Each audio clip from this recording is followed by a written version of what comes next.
Welcome to the Goddesses of Social Work podcast, hosted by Renita Ray Davis, licensed clinical social worker, board-approved social work clinical supervisor, and facilitator of the Goddesses of Social Work supervision community.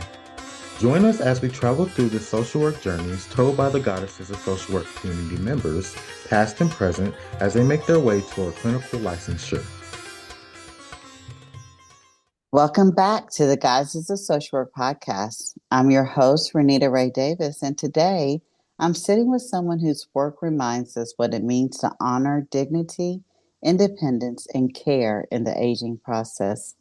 Camille Jackson, MSW, is the In-Home Services Director at Central Alabama Aging Consortium, where she oversees a network of essential supports, including the Elderly and Disabled Waiver, ACT and TA waivers, personal choice, and hospital-to-home programs. But her journey didn't start there. Camille brings with her a rich background in child welfare, behavioral health, and trauma-informed youth services, a foundation that has deeply informed her leadership today. In this episode, we'll explore her path into social work, what it takes to support aging in place with care and strategy, and why this work matters, especially in a world that often forgets our elders. Camille, welcome to the podcast. Thank you for having me. I'm glad to be here. We're so glad that you are here. And you know what, Camille, I didn't say this in your bio, but you are part of, because I was so super excited you're at MSW, but you are part of a special series we're doing on the Remember Me documentary that's going to be hosted at CAAC on November 1st. I want to make sure I say that because you and your coworkers, I've interviewed Melissa, Cheryl, and your executive director, and I want to make sure that we know that you are part of that amazing community and group of women that I got to so far interview, and the women that are coming after you. But yay for that. But what I want to know, your first question is, what is bringing you joy right now? That's an excellent question, by the way. I think that's a question that we probably should be asking more people, to be honest. And recently, because I think that answer may change by the day, by the week, by the month. But recently, what has been bringing me joy is my parents. Recently, well, my mother retired from work last year, and my father recently retired last week. And I'm just so happy that they have each other to now do retirement together. They have worked their entire life, and I pushed my dad into retirement because I want them to be able to enjoy it. So now they have this time to travel, to sleep in, whatever they choose to do. And so being able to help them and be here for them has really brought me a lot of joy because I admire them.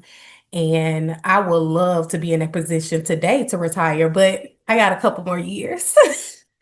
But yeah, my parents and looking after them and making sure they're taken care of has brought me a lot of joy recently. That is such a beautiful answer, Camille. Let us honor your parents. What are their names? I hope they get to listen to this. What are their names? Their names are Brenda and Michael Jackson. I love his name is Michael Jackson. Come Yes. on through. I love that. And so your dad's been retired a week, it sounds Yes. like. Yeah. Not So even what has technically a week. not even technically okay. What Mhm. has he done in his first week of retirement? He's just sleeping in at this I love point. that for him. Good for him. Yes, Yes. yes, but they Good for him. did recently go to the beach this past weekend to, let their hair down and breathe fresh air. So I'm sure there will be a honeydew list coming soon. Exactly. She's ready. She's been Yes. waiting for this. This is so awesome. And I love that they're such beautiful models for you. One to see what's possible when you when you stick it out in relationship and in relationship with your work, that you can eventually reap the benefits of the harvest that you sown. So what a beautiful model for you. Yes, I Yeah. love them. That is all. Are you, now I'm just being nosy, has nothing to do with the podcast. Are you their only child or are you I a am grieving not. I sibling? am the middle child, but I'm the only girl, and I'm the only one Mm, here locally with them. My brothers live in different states. yeah. So you get to witness it firsthand. Absolutely. That's beautiful. I love that for them. All right, Mr. and Mrs. Jackson, we hope you enjoy your retirement thoroughly and fully. You know what, Camille, when I knew we were doing this set of interviews, and I really enjoyed getting to interview some of the other women who work at CAAC and highlighting their work. But I gotta say, when I saw that you had your MSW, that was a little bit more special for me because I'm a little biased, obviously, and is the goddesses of social work. But when I saw you had your master's in social work, I was like, oh, okay, come on through, social worker. You are one of my people. And I started the Guys in Social Work podcast because I love hearing about the journey to social work from other social workers. So I want to hear all about how'd you end up with your MSW? How'd you end up here? Start from the beginning. Well, it did not start in social services, I will say that. Originally, I thought I wanted to be a lawyer or attorney. I think maybe because I grew up watching like a lot of Law and Order for some reason, don't know why, but I thought that's what I wanted to do. It wasn't until high school when I decided I wanted to go into social services, but I still didn't really know what route I wanted to take. And so I remember speaking to a teacher and just kind of talking about the things that I wanted to do, how I wanted to help people, how I feel as though, everybody needs someone to speak with and things of that nature. So I landed on getting my bachelor's in psychology. I applied for Alabama A&M University, go Bulldogs, and I traveled to Huntsville to major in psychology. Once I was there and into those core classes and kind of learning more about psych, I was like, you know what? I think I really want to do this. But I thought that I wanted to do mental health. I thought that I wanted to learn how um, people behave and about human behavior. And I wanted to learn about, those typical mental health diagnoses of bipolar, schizophrenia, things of that nature. Until I interned and I was placed in a facility that had a psych unit and completely different. I never thought what I walked into was going to be what I walked into. And I was like, no, I don't think this is it. um, it was eye-opening, but I knew I still wanted to be in this field. So I went on, of course, and finished my bachelor's in psychology. And then once I graduated, I moved back home and I just knew I was going to take a short break. And I was like, I'm tired of school right now. I just need a quick little break and then I'm gonna go back to school. So I ended up finding a job locally at a group home. And so that's where I first started my big girl job, as I like to call it, working in a group home setting. And these were foster care children, therapeutic foster care, and they were living in a group home. And we were basically there to be kind of like their parents or, just looking out for them, teaching them the daily living skills because unfortunately, a lot of those children that are in these homes did not grow up with a typical family. And so a lot of things they did not know how to do. They didn't know how to apply for a job. They did not know simple things of how to wash clothes or how to budget. So we taught them a lot of those daily living skills of things that they probably should have picked up from their parents, but they're just in a different setting. So now we're here to teach them those skills just to learn daily living skills. So I worked there for a couple of years. I enjoyed working with them. Those were teenagers, and it was both girls and boys. And they gave me a run for my money, but it was a great experience.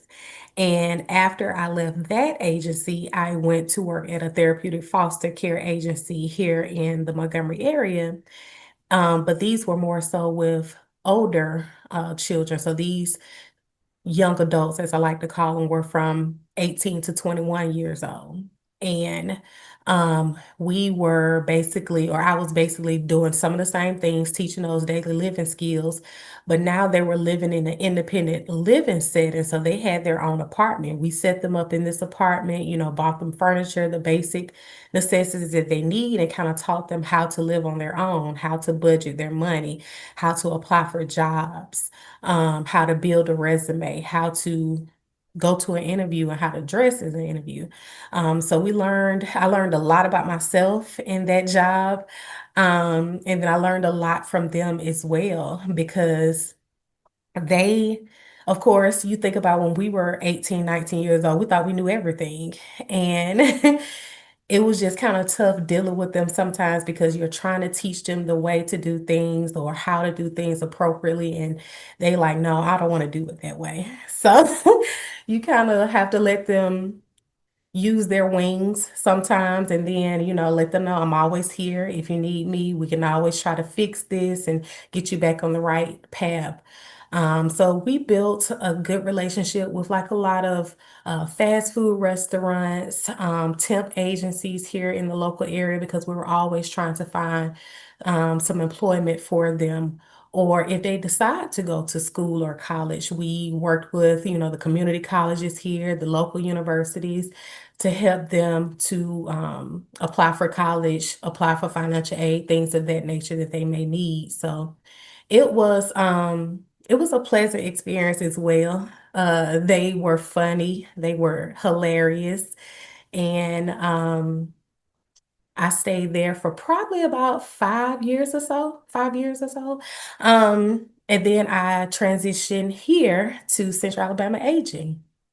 Um, Complete change in the population, of course. I went from teens and adolescents and young adults to now the elderly population. And coming here and shifting my mindset to work with those that are elderly or disabled was a task at first, but I eventually, of course, got a system, figured out, what I needed to do, how to speak to them, how to help them, and things of that nature. And I have grown to love this population because a lot of times they are the forgotten population, unfortunately, but they are so wise. And I used to love going out to do visits with them and just chatting with them about, their lives.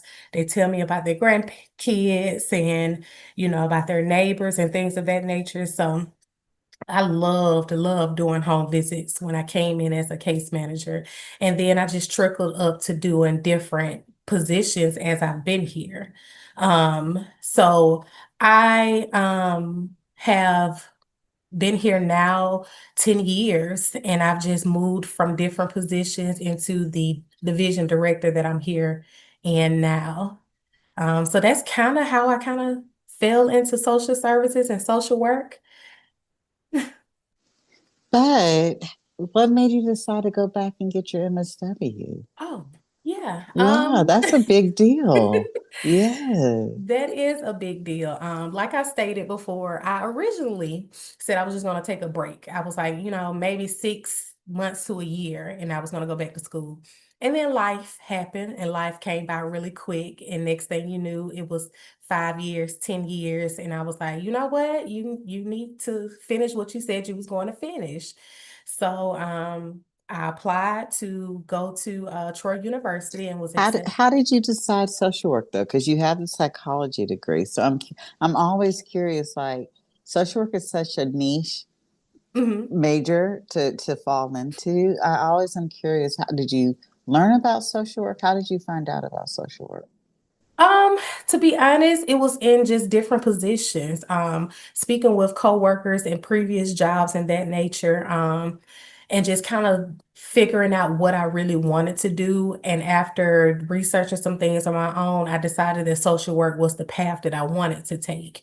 Because it's such a wide variety or so many different avenues you can go into. I decided that social worker would be the career that I would like to do going forward. So once I decided that, I applied, like I said, into Troy University, and here we are. Here we are. And you know what, Camille, what I'm hearing too, there's a couple of things I'm hearing. One, you're over so many programs, and we're gonna get into that. And I'm glad you said division director because I was like, you're over this. I almost kind of like five different programs. And so one, you're gonna break down what your programs are, but it makes sense that your title is division director versus what I was thinking. So I like that. But it sounds like over the years, your experience, your commitment to this population, your hard work led you to getting promoted over and over and over again. And you just happened to decide to get your MSW, but the promotions were already in place for you. They were. Do you They want to were speak to actually. that? So Um, is the MSW like the cherry on top? It is. It is. Yes, I promoted several times while being here at the agency because I've just always been a learner, to be honest. And I came in as a case manager going out to see clients, and then I moved into like a team lead position, kind of having like a small population to kind of supervise a little bit. And then I moved into like the personal choice program and things of that nature. So I've just basically moved up. And I think that is due to my work ethic. For one, I feel as though if I say I'm going to do something, I'm going to do it. I'm going to do it with passion. I'm going to make sure that I complete a task and things of that nature. And I think that my supervisors saw that and saw the determination and dependability in me, and they just took a chance on me. And I was able to move up to this position because I've basically worked every position that is under me at this point. So I'm able to step in if I ever need to. If someone is out sick or on a vacation, I can always step in because I've been in that role at some point while being here at the agency. And I love that. And Camille, I think because before we hit record, I told you, 15 years ago, I had to get my LMSW. They called it LGSW back then, but I had to get it because I was working for Department of Mental Health, and they had changed the rules saying unless you're licensed, you can't Mhm. work with this particular population. So I had to get it. It does not sound like you had to get your MSW. This was a personal choice. And so I guess I'm thinking about you are directors of program. I mean, not just one program, but several programs in a very Mhm. large agency, and you're going back to school full time. Yeah. Like, why? Why, just why would you put yourself through that? It was because it was something it was a goal I set up for myself originally. Mm. And like I said, if I say I'm going to do something, I do my best to try to accomplish that. And so after I realized I was like, oh, I've been out of school this long and I still have not done, the thing that I wanted to do originally, I was like, I'm determined to get back into school. And I knew once I was in school, I was going to graduate. There wasn't any going back and forth. So no, it was not a requirement for my position. I think my experience and my capability of doing this job kind of shined so that I was able to be in this position. So it was just a personal goal of mine that I knew I wanted to achieve. I know I'm going to ask you a similar question towards the end of our time together, but for those women out there, not just women, but and aspiring social workers out there who are like, I don't need my degree to go back, to do what I'm doing, or I don't need to do this.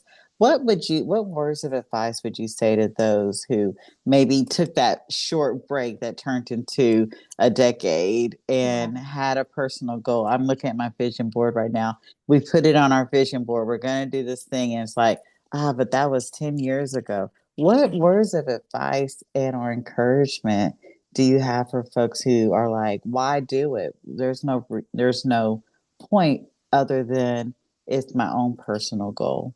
Right, right.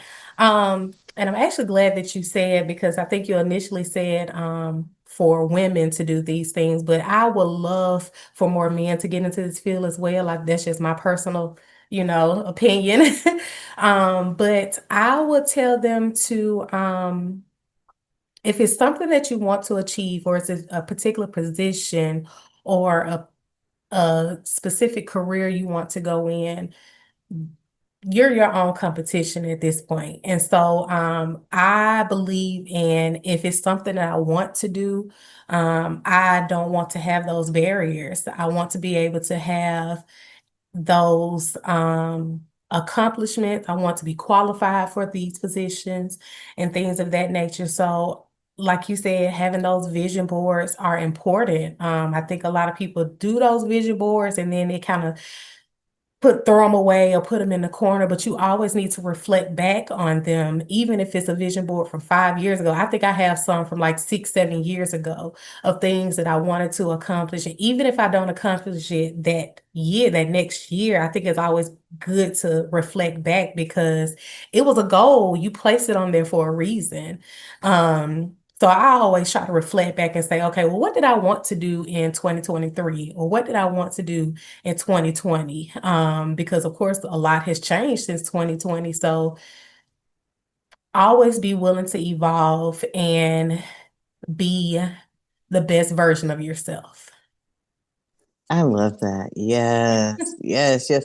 And my sister and I were literally talking about, because even when I was teaching, and now that I have the Goddess of Social Work community, we have been doing vision boards since 2015. I have Yeah. personally been doing vision boards before that, but anybody who's in my realm of influence, whether it's through teaching and or through supervision, they get to do we get to do vision boards at the end of the year. And we kind of switched it to the beginning of the year because of the holidays, but it's still a perfect time to do it. Hmm. And one of the things I always talk to them about is Habakkuk 2, 2, and 3. Write the vision down and make it plain so that I may run with it. Yeah. But so I may see it and run with it. And one of the things that I'm like, you don't put your vision board up. Mm-mm. You keep it in front of your eyesight so that you can see it, even if you're not consciously stopping. I have a vision board right in front of me on the wall Right. adjacent here. And even if you're not consciously stopping and looking at what the vision board, subconsciously, your soul is taking in, these were the desires of my heart. This is what I said that Absolutely. I wanted to do. And like you said, it was a goal for a reason that got Hmm. put on your heart for a reason. And so, as we are ending the end of the year, Hmm. I want to encourage people to go. And there's so many different ways to do vision boards. Here in the Hmm. Goddesses of Social Work community, we've had people do vision bingo boards. We've Yep. had people do little vision boxes where they're cutting up pictures and putting it in their boxes, obviously Hmm. the traditional. And there's a whole $1 million industry on vision board pictures and whatnot that you can get off of Amazon and or Walmart that you don't Uh-huh. even have, because I'm old school. I still go looking for the magazine pictures, Yeah. but magazines cost a lot of money these days. But do put the vision out there and don't put a timeline. Punch the timelines in the throat. Don't worry about a timeline. Yeah. Just put it out there and say to the God, Spirit, Universe, whoever it is, even your own higher version of yourself, this is what I want to accomplish. Hmm. And then see it, look Yeah. at it as often as you can. Steve Harvey Hmm. talks about that. So that one day you look up and you're like, oh, I accomplished that. Yep. I literally have post-it notes in my bathroom across from where the toilet is. And I was looking at one of them and it said podcast, it said circle, it said YouTube channel, it said some other things. And I was thinking to myself, oh, wow, I've done those. I did Right. that. And I don't Right. even think I even realized I had done it. You just happened to do the thing that you said that you wanted to do, especially when you write it down or Yes. when you speak it into existence. Absolutely. Absolutely. And being intentional about those goals that you're putting out. So that's why I say don't throw those vision boards away at the end of the year because you think you have not accomplished anything. Eventually, if you have said that this is something that you want to do, you will get it done. Just like You, you said, it might be a time you didn't even realize that you accomplished something, but it was. So yes, write it down you're and keep just it doing the posted. mundane stuff, and then all of a sudden you're like, oh, I accomplished this. My mother, she tells the story of she wrote down Israel and she had it in a drawer. And my mom, she's in her 70s now, but she had it in a drawer. And it was just a few years ago she went to Israel and she came back from Israel and she was talking to me and my sister. She said, girls, I had this written down 20 years ago that I was Mhm. going to go to Israel and it was in a drawer.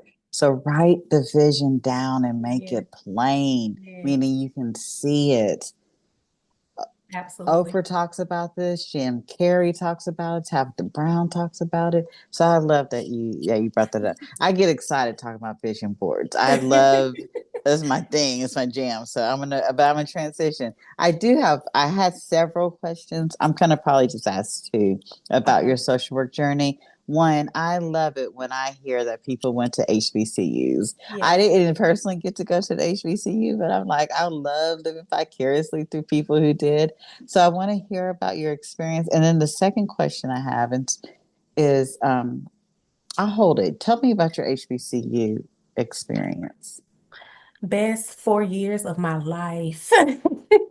Um, People say that, and I've always heard like my teachers and counselors and things tell me that in high school, but until you're there and experience it, it is something that you just think is a fantasy. But I literally met people in college that I still talk to on a daily, weekly basis. I recently just came back from a vacation about 2 weeks ago now. I went to go see my very first friend that I met in college. She lives in Florida now, so I went to go visit her, and I try to see her at least once a year. And it's just an experience like no other. You can be yourself. You can be free. You don't have to worry about, feeling awkward or different from other people. And then you have those professors and those teachers that view you as family. They're gonna tell you, hey, no, you're going down the wrong path, or you need to do X, Y, and Z. I've even had teachers or professors to like invite me over for dinner because getting a home cooked meal was something that, was near and dear to my heart. So meeting those individuals in college, even though we are scattered across the United States, we always try to either get together for homecoming or any major life events. I've been to weddings, I've been to baby showers. Like they're literally my family now because we just the best broke 4 years of my life. It was just so much fun, and I would never trade it for anything in the world. I love that. And you went to A&M right here in Huntsville, I right? did, Yeah, absolutely. that's a great one. That is awesome. I love that. Thank you for the energy you gave me. I'm like, oh yes, yes. I Yes, I love. love my And so school. you work in Montgomery. So ASU is in Montgomery, and Mhm. there are rivals. I They bet are. wearing your t-shirt during game day brings a lot of energy I have to fight every day during football season. because we are in football season. Yeah, Yes, yes, but they know that I ride hard for my school, so I I love just got to be that. quick on my feet when it comes to football season. I got to have a punchline to go back at them. You gotta have that wit. You gotta have Yes. that wit. And thank you for sharing that because I do love living vicariously through those of you who got to go to HBCU. So it just sounds like such a, like you said, a magical experience. My second question is, you worked with youth. Like that Mhm. was your thing. You worked with therapy, foster care, regular foster care, I think you said. And then you went straight into aging. And I was just thinking about human behavior across the lifespan. Talk Yes. about you wanted to learn about human behavior when you were a Mhm. psychology major, human behavior through the lifespan. I wanted to just note that, like, wow, you work both with the youth and now you're working with the elderly. I appreciate that you brought in, there was a mindset shift for you Mhm. to change how you work with the youth versus how you work with the elderly. And I don't know if you can put it into words or not, but can you put into words what that mindset shift was for you? Um, I would say, of course, when I was working with those that were younger, we were very close in age in some cases. So they were easily, they gravitated towards me because we were kind of so close. But then sometimes it might have been a little difficult to kind of reprimand them or say, hey, no, this is what we need to do. So flipping to the different population and working with those that are now older than me. Um, I had to learn patience. I had to learn that they're still, of course, humans. They're still, of course, a vulnerable population. So just taking my time, working with them, explaining things to them so that they understand. And even just being a listening ear because sometimes they don't even have, family members or friends or whoever to come in and check in on them. So sometimes they just need a sounding board. They just want to talk and just talk about, how proud they are of their grandkids. So yeah, having that shift in my mindset of um now this is my grandparent and not a teenager that lives down the street from me is kind of the shift, I guess, that I would clarified as having that respect of them and their independence and their self-determination and just allowing them to just be them. I think that's probably the biggest thing I can think of is just understanding that they still want their independence. They still have, their opinions on things and just having that respect for them was the biggest thing I can think of to, I guess, explain that shift. And I appreciate that, Camille. And what I heard was, and what I feel like even your colleagues that I've interviewed before you, is you got to slow down and take your time. Mhm. And that's what I energetically, that's the shift. Like teenagers and adolescents, even when we're talking about the football, you got to be a little bit on your feet because you Yes. got to have those quick comebacks. But when we're working with our elders, it sounds Mhm. like slow down and take your time Mhm. and be willing to listen is what Yes. I heard was the shift. And there's a lot of probably beautiful gems there that you could probably share with us in regards to favorite stories. But before we get into your favorite story or memorable story about working with this population, tell us about all your programs. That's one of the reasons you're here. So you can, I have you as the in-home services director, but you have the waivers and all this. So start from wherever you want to and tell us about all your different programs. Okay. So they all pretty much are like the same program, the same services. I am the in-home services division director. So any services that we provide inside of our client's home are the programs that I supervise. The biggest one being the Elderly and Disabled Waiver, which is also known as the Medicaid waiver program. We service those that are in need, that have a chronic medical condition, that could be an unstable condition of COPD, of a cancer diagnosis, of kidney failure, things of that nature.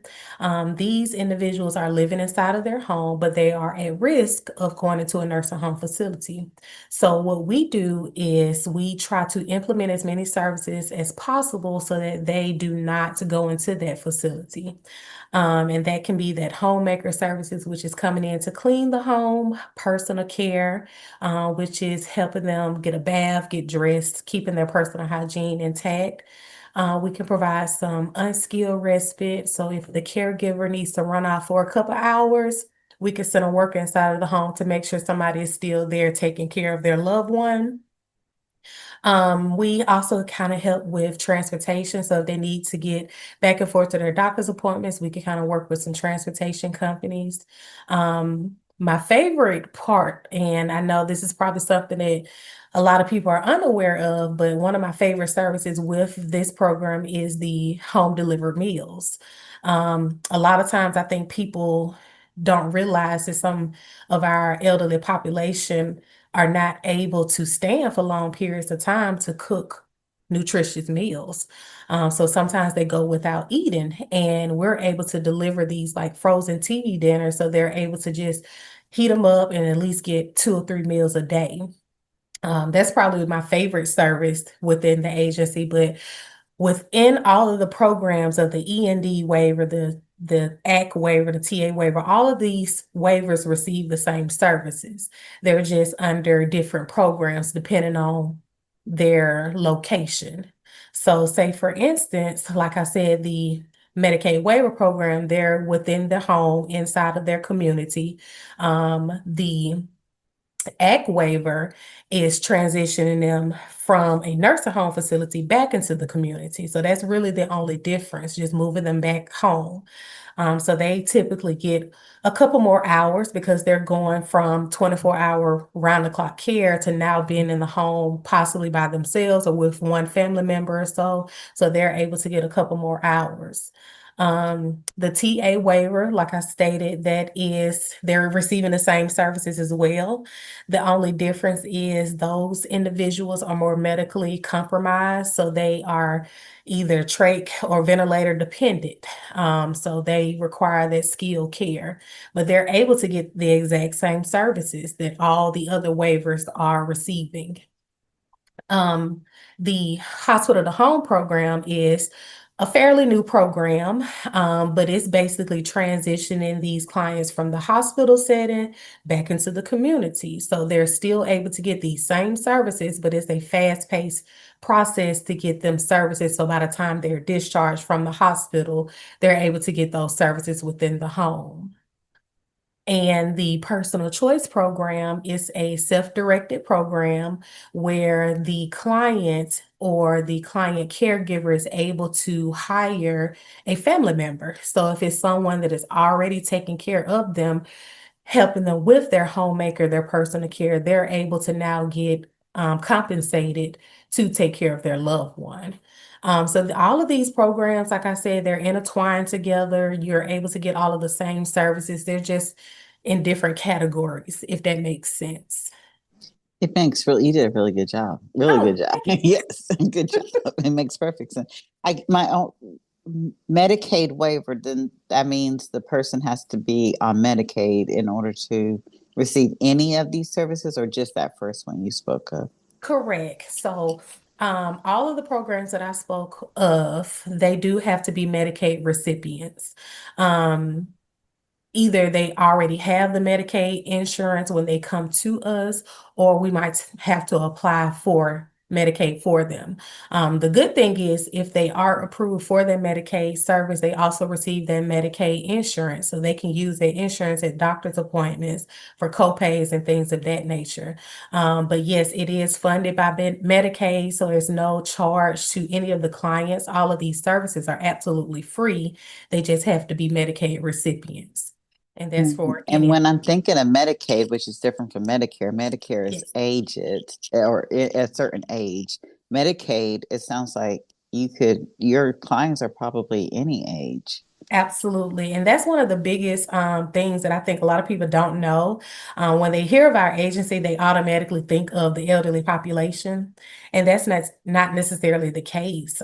We deal with all ages. We have individuals that are on these waiver programs that are children, those that are middle age, all the way up until 102 or however old that they are. So that's one misconception a lot of people think of when they think of our agency, but we're here to help those that are aging. Um, and that's literally any age. We're all aging. That's all of us. I've Yep. learned that through CAC. Yes, that's all of us. Okay, so I guess when I was naming all of the different programs, I was like, whoa, that's a lot. But I love how you said they're all intertwined. Mhm. And so, the range of services under your leadership, homemaker support, adult day health, respite care, even your new program, hospital to home transitions, they're so life-giving. Which other programs do you find might be the most underrated program that you are the director of? Um, The most underrated program, I would probably say, is the hospital to home program. And that's because it is a newer program. We've only been doing it for a couple years. And why is I think it's underrated because of the quickness of it all. Because sometimes it may take us a little bit longer to get individuals on these programs because there's so many other factors that are out of our control. We have to submit things to different entities and wait on them to respond back to us. With the hospital to home program, we can literally get a lot of these clients that are full Medicaid recipients services within a couple of days. And that can be life-changing for a lot of people, especially if those that were admitted to a hospital and now are coming home and unable to take care of their daily living skills. We've had clients to come from the hospital that recently had a stroke or possibly had a car accident, and now they're unable to do those things. And so their life is now different. And so we're able to try to help them as best as we can with those services inside of their home. So I think the hospital to home program is probably um, the most underrated program here under the in-home service division. And this is my social work brain. I'll ask one question. Will you guys help if people don't have their Medicaid? Do you help them with that application, or do they need to come to you with their Medicaid insurance in hand? We will help them. What we do is our intake department will screen them for all of the programs here at the agency. And if they are interested in coming to one of the in-home services programs, they automatically send them their application. And we try to help them as best as we can to make sure that it's complete, make sure we have all the documents that goes with the application. So by the time that we submit that information to the Medicaid office, we have everything right then and there. So we try to do our best with helping them as much as we can, because we also have to realize of the population that we serve. So we have to have that patience and see if they have any family members willing to help gather additional information. So we definitely can help them apply for it. I just would imagine, I don't know if it's true or not, but the Medicaid application being a little daunting. And Mhm. so knowing that people can reach out for help if they need it. The last question I had about your program before we transition to our next question is I just finished interviewing Melissa Stelhorn, who is the nutrition program coordinator Mhm. for CAAC. You said one of your favorite programs under your leadership was the meal delivery program. Mhm. Are those two programs connected, or are they separate programs? They are technically separate programs, but they're the same service. So Melissa and her individuals, it's basically coming from like two pots of money. So she she handles those that might not be waiver clients that still need the meals, and then we handle those that have been approved for the waiver program, and we do the meals on our side. Either way, CAC is going to make sure people eat, is what I'm Yes. hearing. Yeah. Yeah, I love that. I love it because you're right. Your people are the Medicaid waiver. They have to have Mhm. Medicaid. Hers are anyone who Correct. qualifies for a meal. So if Correct. you're hungry, and call CAC and we'll see what we can do. I'm going to pivot back to your social work journey because, I'm biased. I'm a social worker. And one of my favorite questions to ask on the podcast is, what is a belief about social work, a belief or a value about social work that has changed for you since becoming a social worker? I think unfortunately sometimes social workers get a bad name because they always associate social work with, removing people from the home and things of that nature. But I have grown to learn more about the different realms of social work. Um, there's so many different avenues that you can go into, whether that's school social work, working in a hospital, working in a cancer center. There's sports psychology, not guys. Sports social work. I'm sorry. I actually just met someone that's a sports social worker at the University of Alabama.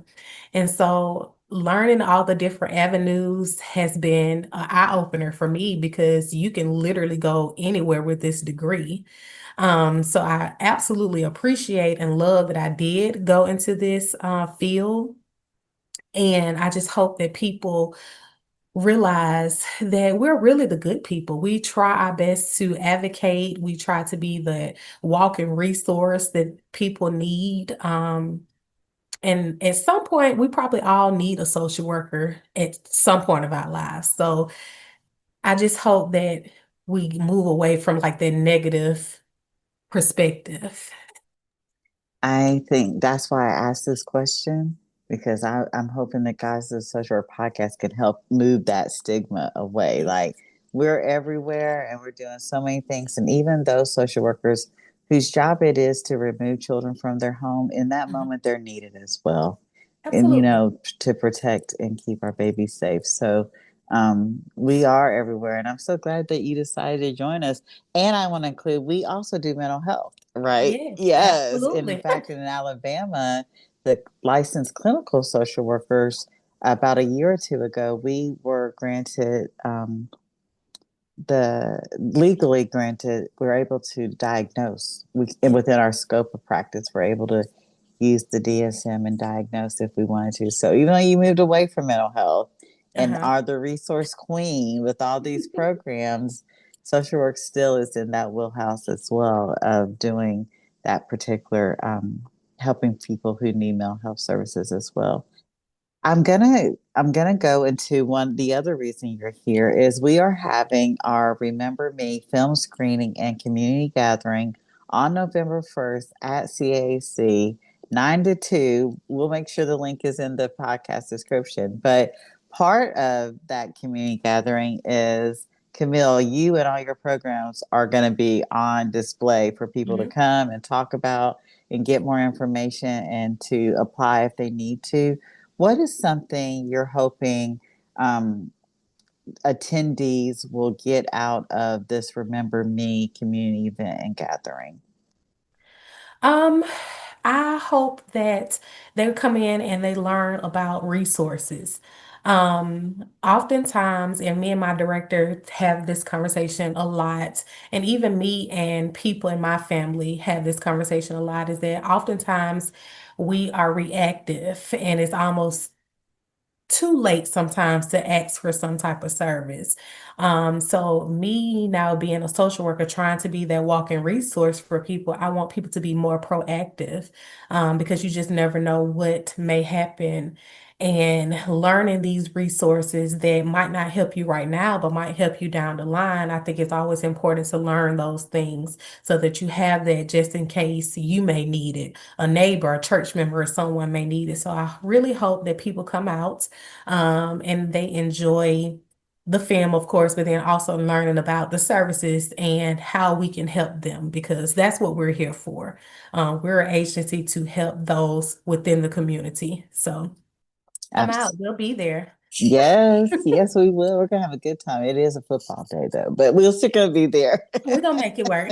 We're gonna figure that one out. Yes, come get resourced, supported, and educated, Yeah. especially if you have a family member or even yourself dealing with some type of dementia, because we're going to be talking all about dementia and how we can support you here in Montgomery, Alabama.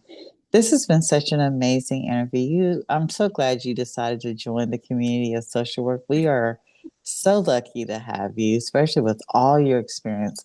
And that's where I want to get back to. It's, when we started, you were like, I took a short break, or I wanted to take a short break, but it ended up Mhm. longer. One of the things I loved about your story, Camille, was, and I think I said this to you, I was 10 years postmaster before I got my LMSW, LGSW. But here I am, clinically licensed for 13 years. And it's like none those 10 years of me not getting it done immediately, like some people think you should do, didn't even matter. I'm exactly where I'm supposed to be. And hearing you talking about promotion after promotion after promotion, and now you're the division director. You just happen to go get your master's in social work because it was a vision or a dream for yourself. What would you tell your younger self about your journey? What advice would you give your younger self? Um, Advice I would give my younger self is to give myself grace, and also realize that everything happens for a reason. Even though I originally wanted to take a short break after undergrad, I feel as though me jumping into the workforce and learning and getting that hands-on experience has made me into the person that I am. So when I decided to go back, I felt prepared. I felt as though I had a good assumption on what I wanted to do. I know that I made the right decision because this is something, like I said, that I wrote out for myself years ago. So I think the biggest thing I would tell myself is just to give myself grace, because we always put ourselves on these timelines and think that, by this age I should do this, and by this age I want to do that. But sometimes it doesn't work out that way. You have to be okay with that. So I'm absolutely okay with it. I'm glad that I'm happy I'm in the place that I'm in, and I'm just here along for the ride. Yes, yes. And you're exactly where you're supposed to be Yeah. in this moment. I can't wait to hear what you end up doing with your social work degree. Because if you could do all that hmm without the degree, Yeah. oh my goodness. I cannot wait to hear what you end up doing with that Yeah. social work degree. So, but Camille, thank you so much for sharing your journey and your wisdom with us. You've reminded us not only of the systems that support our elders, but the heart that holds it all together. So, thank you. Thank you for having me. Yes. And, I got to say this, War Eagle and Roll Tide. Okay. Roll Tide. All right. And for those of you listening, be sure to learn more about the programs Camille leads by visiting Central Alabama Aging Consortium website. I will make sure that the link to CAAC is in her podcast notes. And if you are local right here in Montgomery, Alabama, please consider joining us for the Remember Me screening to hear stories that deserve to be remembered. We'll be hosting that on November 1st at CAAC. I think it's going to be a wonderful time, and we're going to feed you. So come on out. And we'll make sure the link to register is in the description box as well. And until next time, take care of yourselves and take care of each other. I'm Renita, and this has been the Goddesses of Social Work podcast. Thank you for listening to today's episode of the Goddesses of Social Work podcast. We are glad you were here. If you like this episode, please come back to hear more stories of the journeys through social work, and please leave us a review on Apple or Spotify. See you next time here on the Goddesses of Social Work podcast.